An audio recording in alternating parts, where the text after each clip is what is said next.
How did you do that again? I had a slight... Look at you flexing it. There you go. I had a disagreement with some rusty barbed wire. On the plus side, it was really, really rusty barbed wire. We have 0 cloud cover today, which typically is a bad thing. So we're gonna work with what we got, and we're going to try to find something that is not sky dependent. So in this case, we're gonna go to a woodland and see what we can find. What do you think of this light? Perfect. I'm trying to be positive. Perfect for Scotland. It's always a challenge when you don't get the skies that you want. Photography is easy when you have a big, interesting sky, but it takes a true master photographer of the year like this guy to make good photos in this kind of light. I don't think he's up to the challenge, but we'll see, we'll see.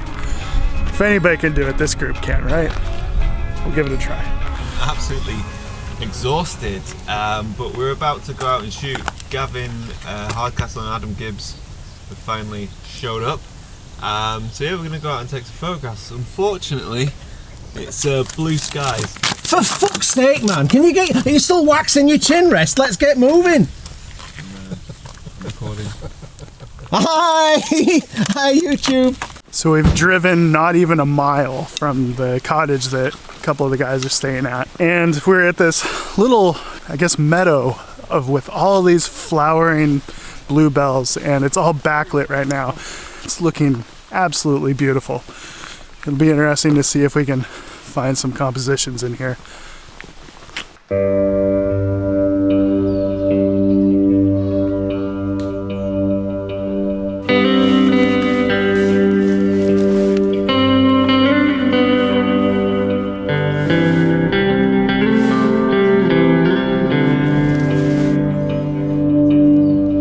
Photographing woodland and forest scenes is always such a challenging proposition because you're dealing with such a chaotic scene. So in this case, we have a whole bunch of elements that are drawing us to the place in the first place. First of all, we have that beautiful backlight.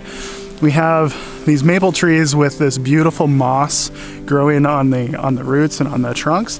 And then of course, all the bluebells that are adding that just carpet of lavender purple. So one of the things that I try to do to simplify a forest scene is I try to think in terms of compositional ideas. So sometimes that can be leading lines, whether it's limbs leading into the shot. In this case, I'm using kind of the frame within the frame idea, where I'm using these 2 closest trees to frame some of the light that was happening, both with the sun peeking through the foliage and with the light hitting the bluebells kind of at the base of the trees.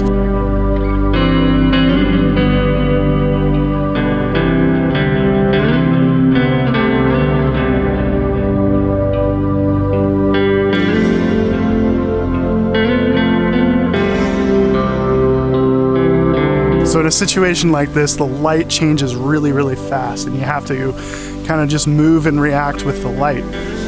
So that particular scene that I was just looking at, the light's totally gone, and it really kills the shot. Another way of simplifying a forest scene shot like this is just to kind of chase the light around. The eye is always going to be drawn to highlights, and you can use where that light is naturally hitting to your advantage by darkening down the scene and letting the shot be all about the light that is hitting the foreground or some of the flowers in the background.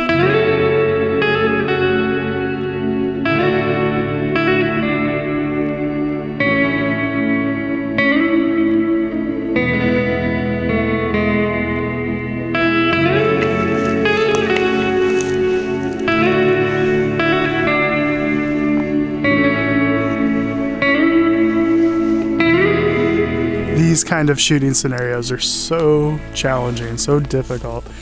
Beautiful light, it's just really hard to find composition. So there's a trail walking through this little meadow, and we're being very careful to stay on that trail. So that's today's PSA is anytime you have beautiful wildflower bloom, no photo is worth ruining the scene for somebody else to enjoy. So stay on trails. So what I'm doing essentially is just trying to find areas where light is falling naturally on a subject that is interesting enough to photograph, and you use that as kind of a compositional anchor to the shot. Obviously there's flowers everywhere, there's light streaming everywhere, but the difficult thing is to get the light to line up with an interesting subject of some kind, be it a particular tree with character, maybe it's just a fern that is looking particularly shapely and photogenic. That's what I'm looking for.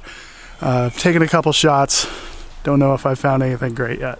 So of all the people who I'm curious what they're up to in this area, this guy is the tree whisperer. I don't know about that. I'm just desperate right now. It's challenging and it's starting to get really annoying. So these are midges, right? The bugs. Yeah, but they're not biting. They're not biting, They're they're just annoying. landing. Well, I really love this tree. It's got a lot of character. It's split in half, and then you got these roots, but it's the background is a bit busy.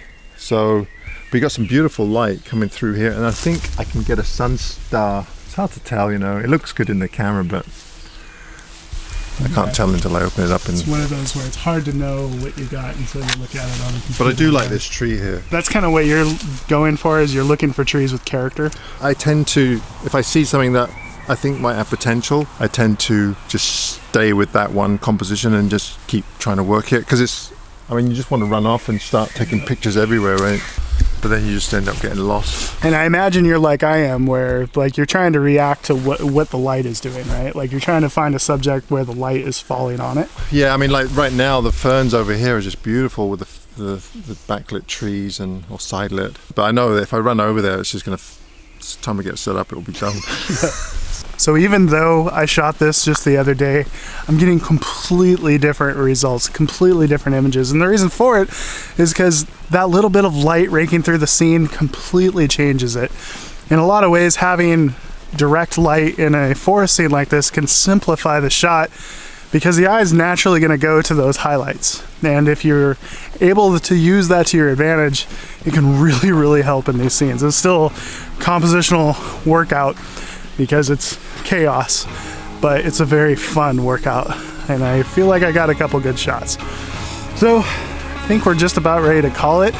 These empty skies don't bode well for any kind of sunset, and I'm hearing rumors of some kind of epic 18-mile hike tomorrow. I better go get some sleep. We'll see you guys in the morning. Thank you so much for watching. See you in the next video.